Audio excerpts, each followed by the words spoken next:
खुलुमबाय लोगोफोर बड' एसएम आपडेटनि बड' निउसाव बयखौबो बरायबाय। दिनै नोंथांमोननि सेराव मोननैसो खौरांखौ लाबोबाय। अन्नानै भिडिअखौ जोबजासे नायलांदो। गिबि रादाबाव दं बर'नि गोख्रों राजखान्थि दोलो बिपिएफ हान्जानि थाखाय गाज्रि खौरां। आसामाव बिजेपि इजिपि आरो इउपिपिएलनि लोगोआरि हान्जाया गोदानै सरकार दानायनि लामायाव।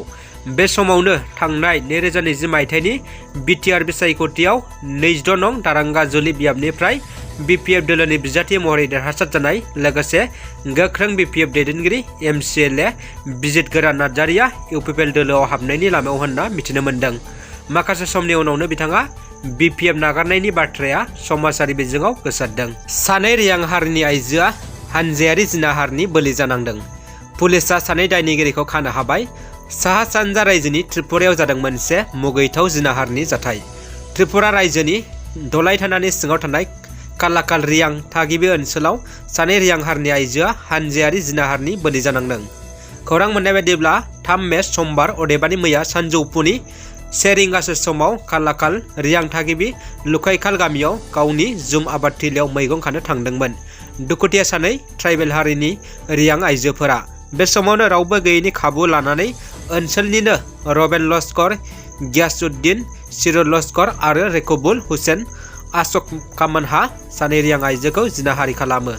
बे मुगैथाव जाथाया जानानै थांनायनि उनाव दिनै दलाइ पुलिस थानायाव दुखुथिया आइजो सानैया दुथांफोरनि सायाव एजाहार होयो। आइजो सानैनि एजाहाराव मुं मख'नाय बायदियै पुलिसनि हान्जाया संदाननानै गामिनि सुबुंफोरनि हेफाजाबजों सानै दुथां दायनिगिरि रबेन लस्कर आरो गियासुद्दिनखौ हमनो हायो आरो सानै दुथां दायनिगिरिफ्रा खारखोमानानै दं होनना मिथिहोदों। गुबुन फारसेथिं बे समाव दलाइ पुलिसआ बे मुगैथाव जाथायजों लोब्बा गोनां खारखोमानानै थानाय सानै दायनिगिरिफोरखौ हमनो थाखाय गोख्रोङै संदानबाय थादों होनना मिथिनो मोन्दों। फरायसाफोरनि थाखाय खौरां 11 मेआव जानो गोनां मेट्रिक आनजाद फावसयनायनि उनावनो आरोबाव हायार सेकेन्डारि आनजादखौबो फावसयनाय जाबाय होनना फोसावनाय जादों।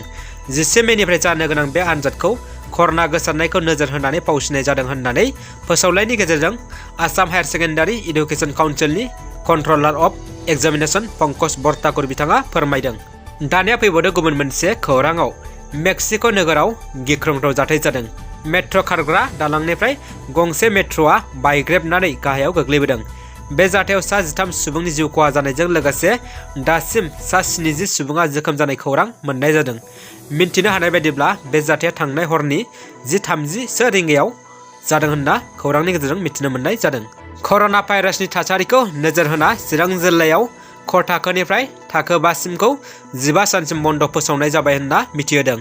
दानिया फैदो जोबथा खौराङाव गोबां गेलेगिरिफोरनि देहायाव कर'ना भाइरास मोननायनि थाखाय आइपिएलखौ दोनथ'बाय। हादराव सोलिबाय थानाय 2021 मायथाइयाव इन्डियान प्रिमियार लिग बादायलायनायखौ कर'ना जिउसानि थासारिखौ नोजोर होनानै गेलेनायखौ दोनथ'नाय जाबाय।